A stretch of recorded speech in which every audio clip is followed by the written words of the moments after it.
Hello everybody, Dr. Wholesaler here, and today I'd like to talk to you about using bandit signs for your wholesaling business. Now, bandit signs are an excellent way to generate leads with both pros and cons, and I get into those as we go on. A bandit sign is basically a 12 by 18 inch plastic, or they call it ceroplastic sign, whose main purpose is to generate leads. There are a couple of different bandit signs that I use. I've had the best luck with yellow background and black letters and numbers. I also buy the white ones and I put black letters on them, or blue letters as well. Red letters are hard to see at night, so you don't want to use that. And you want to make the font as big as you can. That means leave a lot of junk off your signs. For example, my first sign I just put simply "We Buy Houses" and my phone number. I also put "We Buy Houses Fast Cash" and my phone number. I don't put my web address on it because people are driving by and they don't have time to see that. It's hard enough just to use your phone to see your phone number. I'll talk more about that as we go on. I have another sign I have that says "Avoid Foreclosure" and a phone number. Okay, and I won't tell you where to purchase these because you can find these signs all over the internet. Just Google bandit signs and you will find bandit signs that you can use. Okay, so where do you want to put these signs? Basically, the entrances, the subdivisions are excellent places. Put them up high if possible. Put them to the left, right, center of the entrance, everywhere that you think a person will look. Home Depot, discount, super centers, Lowe's entrances are good places to put them. Homeowners are always going to these places, so that's another good spot. Shopping mall entrances, homeowners are always going shopping, so they're always looking there as well. Any place where there's major traffic flow, I like to put these signs up. I like to put them close to stop signs and traffic lights at major street intersections. Guess what the person sitting at the light is going to read? He's just sitting there, he's bored, he's going to read your sign. So now, a word of caution about bandit signs.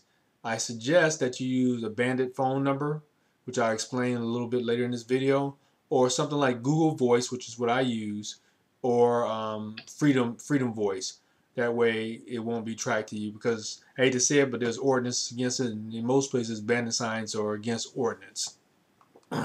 Bandit signs should be placed out on Friday night and picked up on Sunday night if possible. That way you lessen your chance of getting the ordinance because people are not out checking these things on the weekends. Me, I don't bother with it. I leave it out there, but I use Google Voice and some of these other things. I get calls every once in a while, but they can't come back to me. Most communities have ordinances against placing these signs and may come after you and try to issue a ticket or worse if you leave them up too long. So just be aware of that. Most communities treat these like real estate open house signs. As long as you act responsible with them, you won't have a problem, which means picking them up on Sunday. I should mention the telephone electric poles are off limits. Where people have run into problems with these signs is when they nail them to the telephone electric poles and the community takes them down. The same signs are right back up the next day, but that's why you should use stakes for the signs. I do that, but I also do staple them all over the place. I use straps too. I'll take the straps, put a hole in the sign, strap it around a pole, and I'm out of there. The good things, these are viewed as a nuisance, and more likely they will just take the bandit sign down and dispose of it.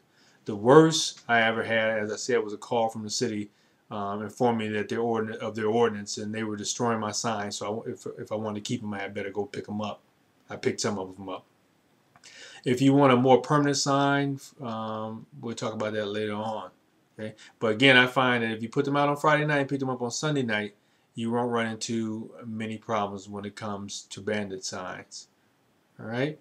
So the sole purpose of the bandit sign is to get potential sellers to call you, nothing else. Okay, it's your job to pre-screen the caller and make the deal. Now, one thing about bandit signs, which is best, printed or hand, really, because they're cheaper, I just buy it and write it by hand. I've read many books and talked to many people. Some say the printed ones are better. Many say that the handwritten is better because people know that they're dealing with someone who, who's just like them, buying and selling property. So for this episode, we talked about bandit signs, and this is Dr. Wholesaling, selling off. Get you some bandit signs, get your cards, go out there and make you some deals.